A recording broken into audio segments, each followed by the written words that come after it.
My wife planned to leave me for a wealthier man until I uncovered everything and exposed a truth that made her life collapse overnight.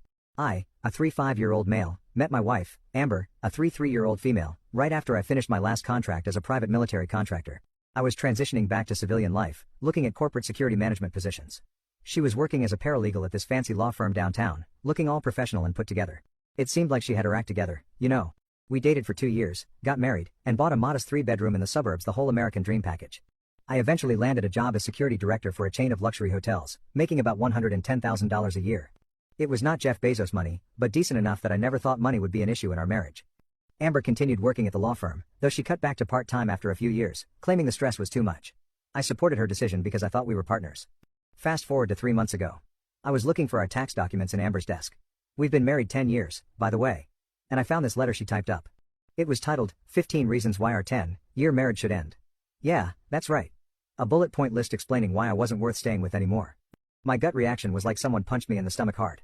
I literally couldn't breathe for a second. But then this weird calm came over me. I don't usually get cold and calculated. I'm normally the emotional type. Thanks to military training for helping me control that. But something snapped inside me. I read through her points one by one. Get this. Insufficient income for desired lifestyle. We live comfortably, but apparently not Instagram worthy enough. Embarrassing job protecting people is embarrassing. Doesn't understand my needs for luxury. I bought her a $3,000 Gucci bag last Christmas that she used twice. Refusing to consider moving to a more affluent neighborhood. Too frugal with money. I call it responsible. Won't let me quit my job to pursue my passion project. Her unprofitable online boutique that's never made a dime. The craziest one, not ambitious enough to reach our potential. Our potential? Like my whole purpose was to be your goddamn ATM. There were others about emotional availability and such, but it was clear what this was really about. Money and status. I'm too average for her now. I put it back exactly where I found it. I didn't confront her. Didn't cry. Didn't beg. That's what she'd expect. That's what the old Jake would have done. But this wasn't the time for emotions or pleading like some desperate loser. This required strategy. It was obvious this had been brewing for months, and I'd been too busy trying to provide a comfortable life to notice our foundation was crumbling underneath us. That night, I couldn't sleep. I just lay there next to her, thinking, who the __ is this gold-digging stranger sleeping beside me? The next week was an eye-opener. I started paying attention to things I'd been missing. She was always checking her phone with this little smile. She'd dress up extra nice on days she was just running errands, full makeup, hair done, designer outfits I paid for. She'd get this nervous energy when her friends called, especially this new friend group she'd made at her Pilates class. All wealthy trophy wives with rich husbands in finance and real estate. The red flags were everywhere. She started making comments about her coworker Stacy's husband, who just made partner at his law firm and could now afford a vacation home.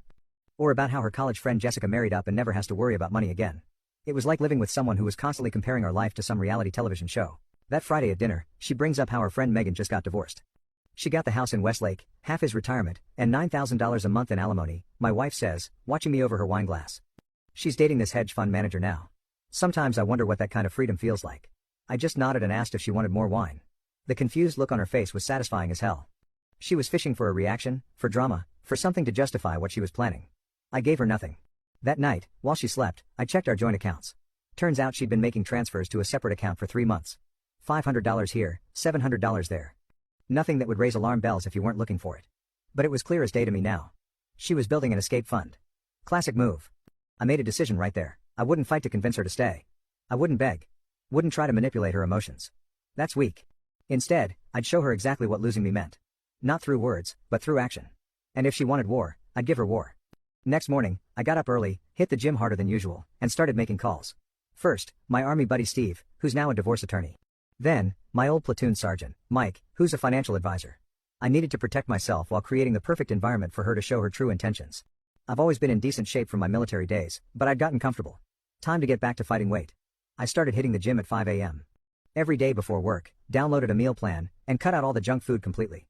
During this time, I started noticing little things about Amber I'd somehow missed. How she'd roll her eyes when I talked about saving for our future. How she'd forget to tell me about charges on our credit card until the bill came. How she always had some reason why we needed to upgrade something in the house, the car, her wardrobe. She noticed the change in me immediately.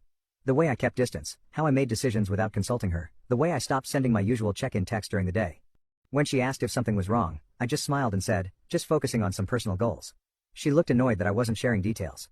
Are you going to tell me what these personal goals are? She asked with that entitled tone she'd developed. When they're achieved, I replied and walked away.